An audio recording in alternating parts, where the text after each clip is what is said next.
العالمين والعاقبة للمتقين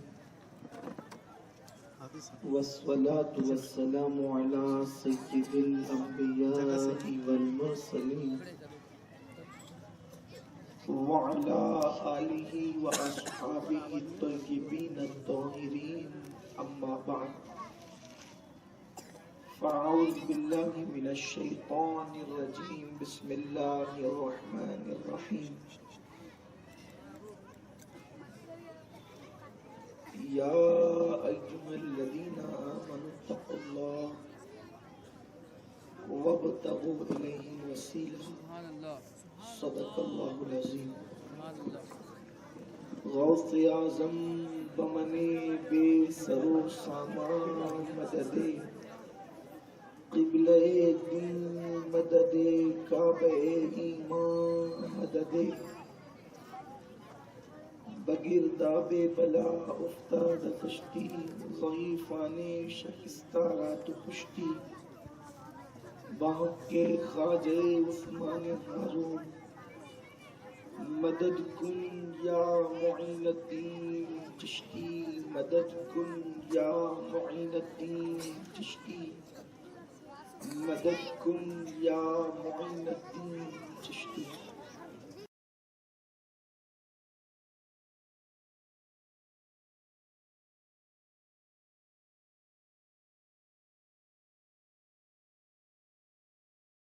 منبر پر جلوگر